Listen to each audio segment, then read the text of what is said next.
Okay, hello to the Xbox podcast. Who we have here today is Soul. Say hi. Huh.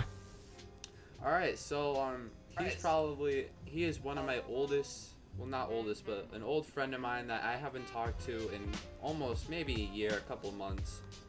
So we Yeah. met, I believe, in a Fortnite, correct? Yes. It was like season 3, I believe, and we were all just playing. I think you had the Black Knight, and I didn't know if that was actually hmm like. I always saw that as like a red skin. You always told me it was like a red skin, the red rarity. yeah. It was a legendary skin. Yes. Around 30, Yeah. 30,000 people have it at this moment.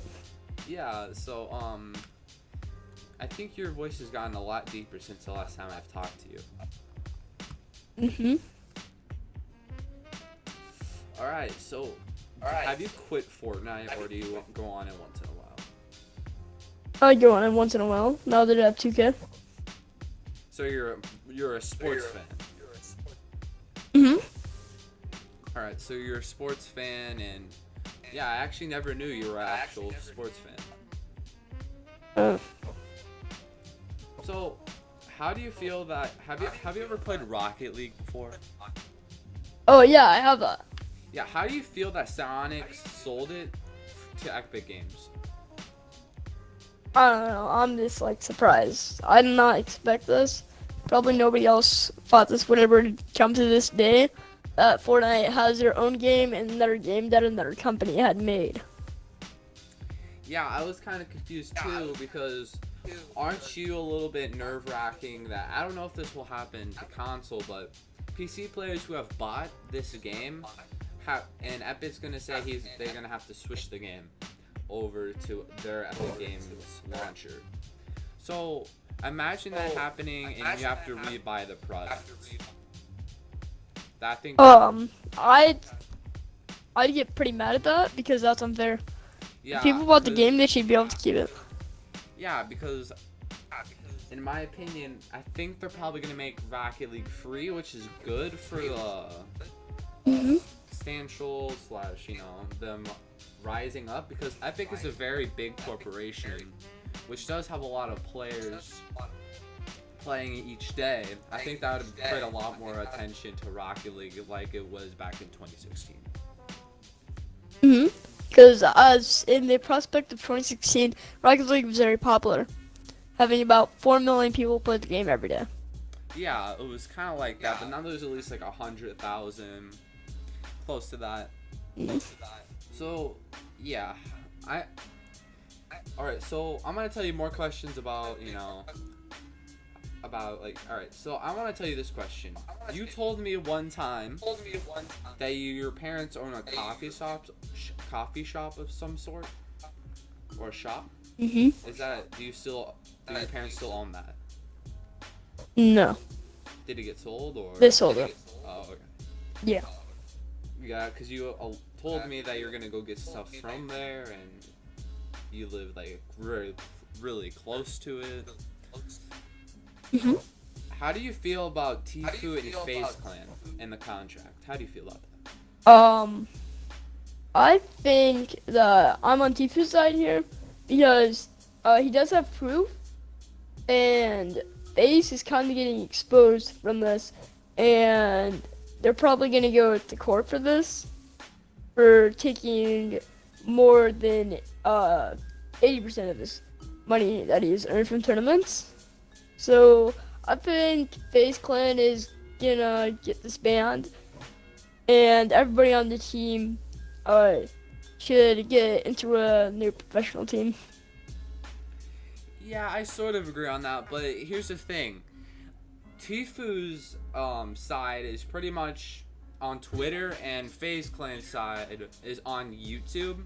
So that is defining as Tfue is now losing subscribers. He lost 69,000 subscribers in a single day. And people are saying Regarding his that, that the only reason why he got popular was because of FaZe Clan opening up an opportunity to Tfue. I don't necessarily think that is correct, because usually I would watch, Fortnite clips. I used to watch them, and I watched this one specific clip where Tfue killed Ninja, which kind of got in my brain that maybe since he killed him, that concluded to him getting a little bit more popular and a little bit more fame. Yes.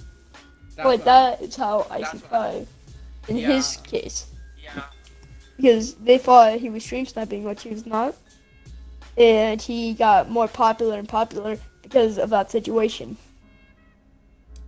Yes, I actually very agree with that, and I'm on both the sides. I want to see how court goes, and then I'll make up my decision with that.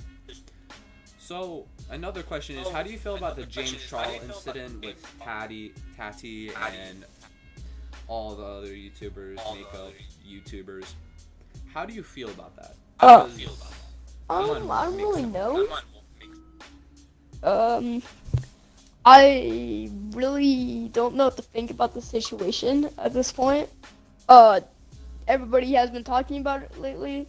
For my regard, I say that I am on Tati's side here, because she is probably right about that.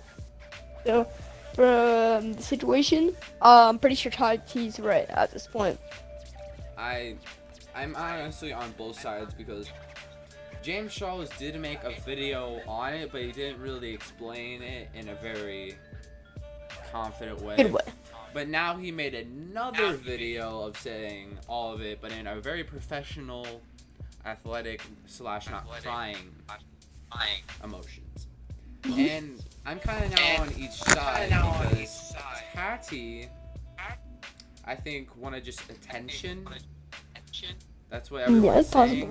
He wants attention, and now James Charles is getting back his popularity from that. He has gotten millions of subscribers back and loses some at the same time, but Tati is still at the 10 million mark from that video. And the one thing that really just doesn't get me with James Charles is the fact that he seduced a waiter and to being gay, but the waiter actually did post a video saying that one of his friends did dare him to contact James Charles on Instagram, which did make in my mind that saying, well, his friend dared him to come over to his house, but really, it's his fault.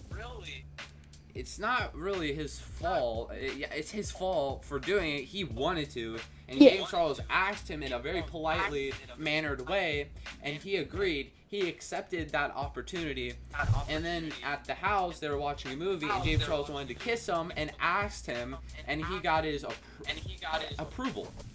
Which saying that I don't think he's straight. I think he's bi. That's what really connects my hand with that. And I think he is bi. That's what I think. Yeah. We'll never have the actual answer until he publicly releases it. Yes. So here I'm kind of on both now. But, so pretty much it's 50-50 on what's going on here. Like what she said. It's half. Yeah, there has been a lot of drama on YouTube. And I'm not a big drama fan. I'm not a big news fan, but I just sometimes hate drama because of the fact, like, say, like, this really big incident that happened on the start of 2017, I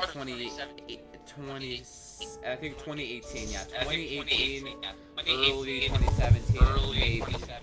It was the Logan Paul incident with the dead body. Yeah. I never really liked the Paul brothers in a very... I never really liked them because they're just all around weird. And they're just really clickbaity, which just... I don't like clickbait. I understand clickbait as a joke, but I just don't understand it in an actual way. Yeah, because I watched one of Logan Paul's videos before, and I was like, this is definitely clickbait in the title, because there's no way they're gonna ever release an actual video of their title. And if they do, it's probably just fake. I agree. And another thing is that Jake Paul did actually copy content from another YouTuber, which is a PE teacher. I don't know if you heard it, but he copied some Bendiga. Yeah, he copied clips off of him, and I think he did copy Logan Paul. I believe. Maybe Very not. smart move. But then the teacher was like, well, maybe I should copyright him back. And everyone's saying yes, but I haven't really seen news about it. But I'm totally on the PE teacher's side. I don't think copywriting is very disrespectful. I've actually been caught with copyright.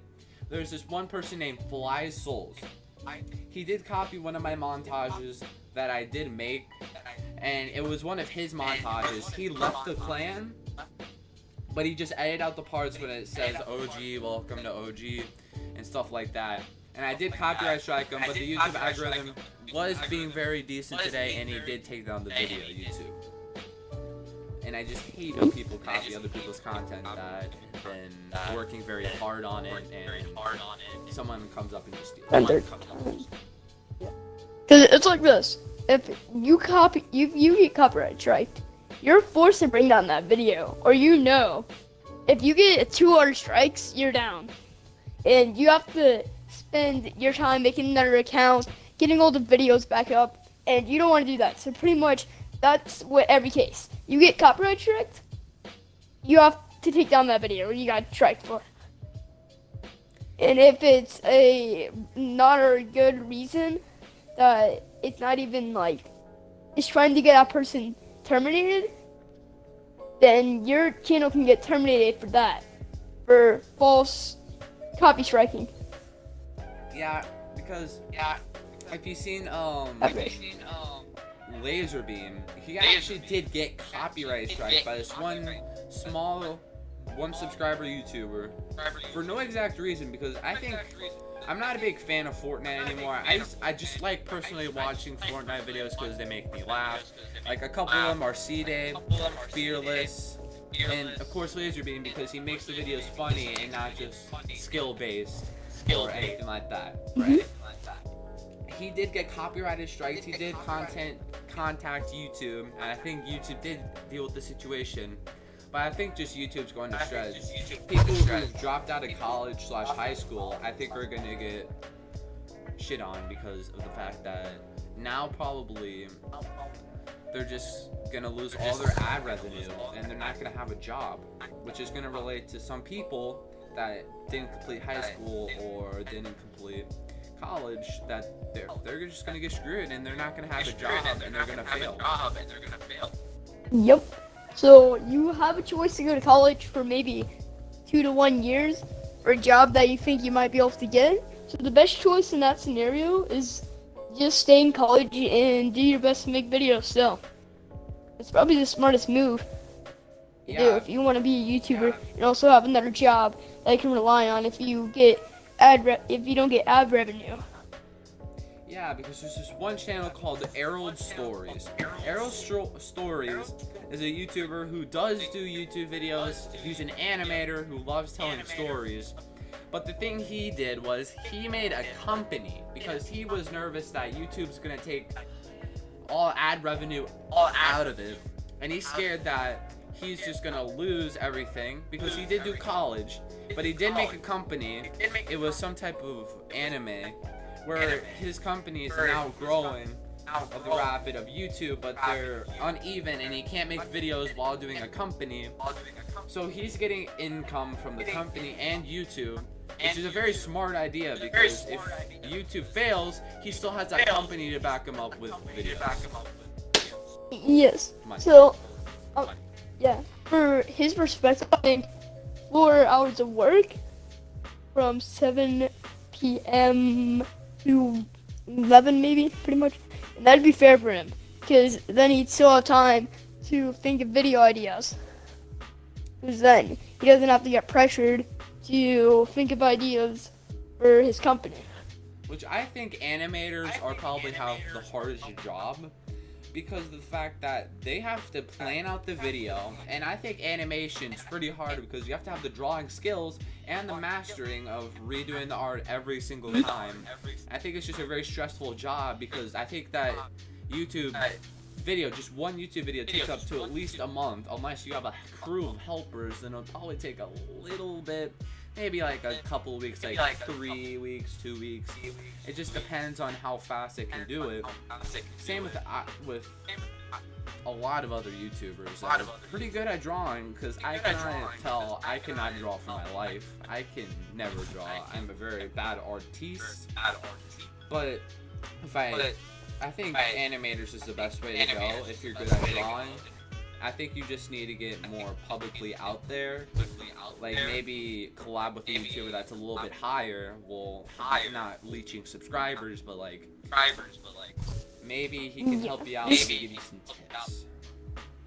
Yeah. So I think the second best way to go for if you're really good at drawing is make tutorial videos on how to draw stuff. That's probably the second way to go. And you could also probably collab with animators to make a very good animating video about something about their life. Yeah. Alright, so I believe about the Fortnite situation. We're going to go all the way back to the Fortnite situation. Fortnite is now dying. How do you feel about that? I mean, Minecraft is now rising, and I think it's a very good that Minecraft's now rising because of that.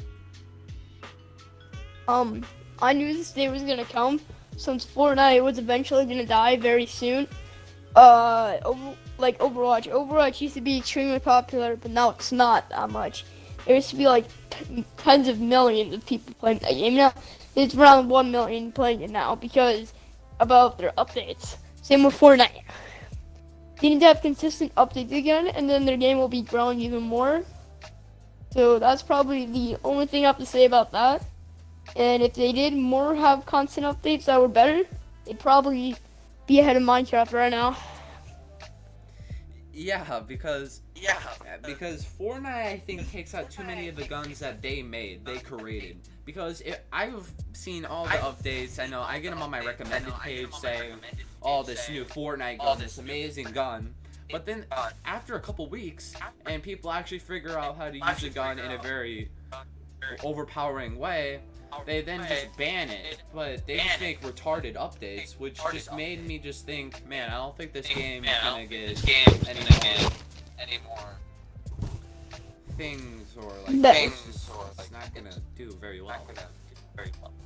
Yeah. Like example, for when they added the combat shotgun, nobody thought it was good. It does not do a lot of damage, and they removed something that meant a lot to every single player in the Fortnite community, the pump shotgun, which is probably everybody's favorite shotgun. And that game, and the gun in the game will always be remembered as one of the best guns in the game that terrorized the game.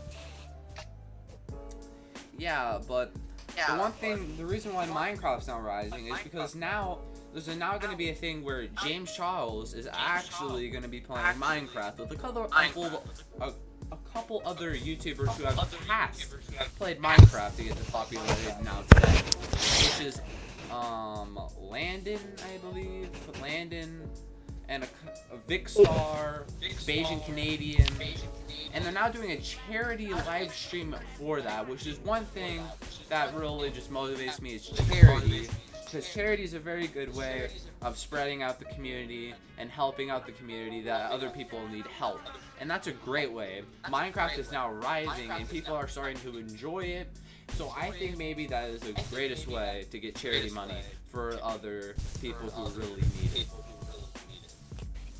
For example, one of the people that gave out charity the most on YouTube is probably MrBeast, as he has bought an entire store, wasted all his money just to give stuff to the poor people. He also does it with his friends also. I mean, I watched his latest video where he's trying to give $50,000 to this one person, but I think he's denying it because he's quitting the challenges a little bit too easily, and it's just like, he's trying to give you free money for something so little, like standing in a box for how long someone else stands for. And that's amazing, and that's what is so amazing. And he does a lot of stuff for homeless shelters. Like, I think he's done 2 videos on homeless shelters when he was like maybe at a He's in all million of them. subscribers, but now he's at like tens of millions subscribers, and he just hit 20 million subscribers today.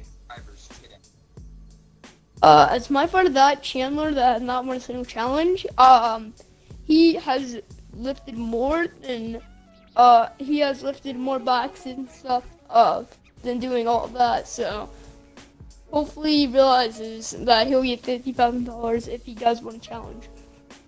I mean, actually, I think it actually ended with the $50,000 because MrBeast did put 2 of the challenges in one video. Chandler didn't even survive an hour because he had to go to the bathroom. And that just made him quit because he's scared of when people look at him while he pees, and he just quit. And I think that's a really just, it's frustrating because he could win money to help his family out. Or give it to charity. Yeah, because I know his family, a couple of his friends actually did. He got hit by a car, but MrBeast did help him out by giving him a house and furniture inside of it. Yeah, because that's amazing, because people probably need that money, and not many people can get session. I think YouTube's probably the best job to get revenue, because you can get tens of thousands of dollars each month from just doing YouTube videos and challenges. But MrBeast is a special type of YouTuber. He doesn't care about money. He just likes doing it for fun. And one of the people that only care about money on YouTube is probably Morgs. Clickbaits, and is pretty much the king of clickbait on YouTube. That's all he does. Every single one of his videos is fake. Yeah, I know, because he did copy MrBeast. He copied at least 3 of his videos, and I used to look at Morg's videos saying, man, I don't like this. I mean, he was okay at the start of his YouTube channel, but then as he got popularity, he started getting worse and worse, and people are still watching him, and I think he's almost at 10 million subscribers, which is absolutely insane because all he's done was clickbaiting and copying other YouTubers of their ideas. And people still think it's real. Actually, most of his copy of MrBeast videos are not even real. If he's gonna copy somebody, at least make it real. Don't do that. Just make it real instead of just copying somebody. Yeah, because I think of Morgs as pretty much a bigger version of Derv. Derv was a very old clickbaity channel, which he is still active today, but he doesn't have that popularity that he did years ago. And I don't think anyone's talked about Derv in a very long time. Derv is actually another clickbaity YouTube channel. I think he was one of the people who started the 3 a.m. calling challenges. Yes, he was. And He I think was another one of the main trends. that part started was NA Production. Yes, He makes NA Production. the clickbait. worst Clickbait diss is tracks. so hard. And I remember watching one of his videos, a reaction video to his, and the title was quote unquote playing with Little Pump on Fortnite, which was like, if you're gonna make something like that is so fake, at least have somebody with a voice changer that sounds like Little Pump. yeah, he also starts his videos with saying, I'm gonna be, if I spin a fidget spinner on my head, you have to like the video, which is, I think, is an obvious red flag that he's gonna probably be clickbaiting on all of his videos. Yeah, same with an Xbox controller. He once did that, and of course, it's gonna stay on there if you don't spin it fast. Because if you spin it fast, it's gonna go off of the controller. Because you're gonna have to apply pressure to it, make it go fast, unless you put it on there gently. Then, if you spin it fast, then it's gonna stay on. So he knows if he puts it on there and puts it at maybe like 0.85 speed, it's not going to go off. Yeah, and that's why I think YouTube is kind of bad. There's also this thing where YouTube's now releasing where you can't see the full subscriber rate of what his subscriber is. It would just be like, say you're at 7 million subscribers, it doesn't specifically show you 7 million subscribers. It will have just dots that say 7.1. That's all it will say. And it won't say the other number. Which I think is bad. Well, not bad, but it's fine. It doesn't really matter in the YouTube community, but now I think it's Yeah. fine. But one thing that YouTube needs to change is the comment section. Because now if you have a child in the video and someone comments something about it, you will automatically get demonetized and lose all your ad revenue from that video.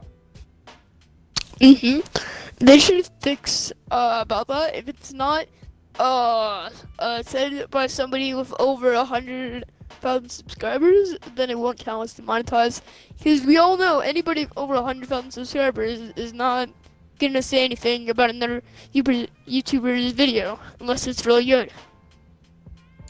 What also happened today is, if you know a channel called Flamingo, is a Roblox YouTuber who've been on the platform for at least 8 years to 9 years. He's made multiple channels. One is also his alt account, which I think got demonetized, was called Albert Stuff. And Albert Stuff made Roblox No, that was videos. his main account. Yeah, it was main account. That was his main account. Yeah, but he switched over. Yeah, and then Flamingo. Yeah. He switched over, and I believe the reason why he did was because he probably got copyright striked and demonetized from all of his videos because he cursed and made weird Roblox names. But now he's a kid-friendly YouTube channel, which he makes at least funny videos. And he did make a face reveal, having confidence with himself and not making,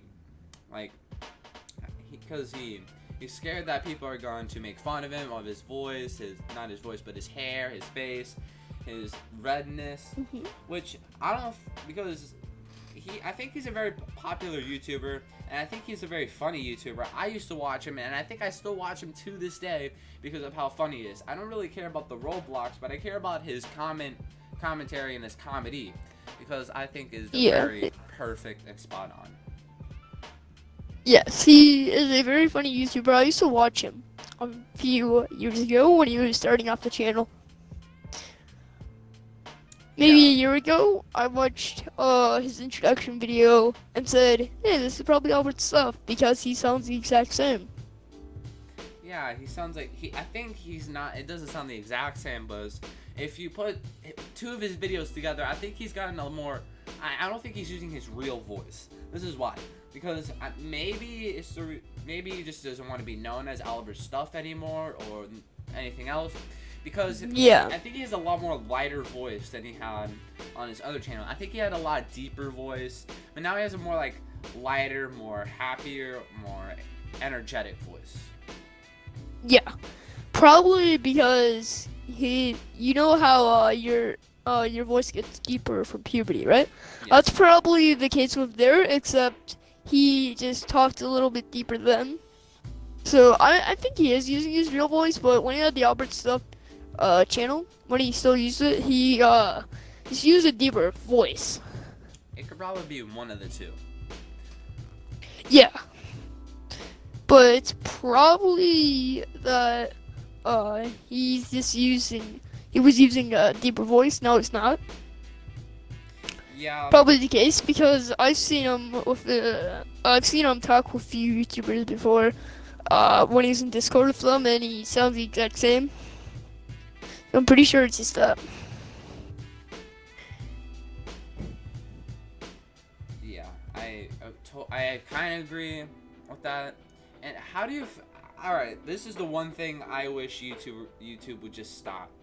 I mean, I get content which is like nudity. I get that. You can get demonetized for that. I agree totally with that.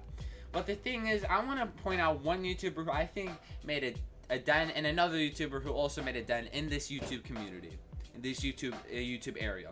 2013 and 2017. That was Filthy Frank. I think Filthy Frank was one of the best YouTubers in the whole world. because he made content which is not faked. He actually ate it, and he made a video of eating hair. That's nothing like it, and he made it funny with it. Same thing with the other two iDubbbz. He opened up a box of pencils, and it still made it very funny, and it still made it more energetic and happier. And also Max Mofa. He makes weird videos too. He makes something that no one else thinks of. It's just now Max is not posting on his other channel. He's working on a video on his main channel, but now he's on his Pokemon channel. No, Max Nofo Pokemon, which is still a very funny YouTube. It's very funny still. Filthy Frank is now a musician. He is now named by Joji. He actually does make decent music. I have listened to his music, Slow Dancing in the Dark and Test Drive. They're very good musics. And iDubbbz, I think, is the last one standing. I think he still makes his good content, and he still makes all of his other stuff, and I think is very good at making his videos, and I think he should make his videos, even though if he gets demonetized, I think maybe he can now find another way of income like Patreon, another way of income to still make those videos.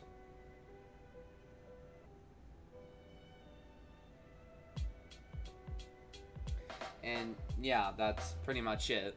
But Filthy Frank is probably one of the best all-time YouTubers of putting a dent in this area.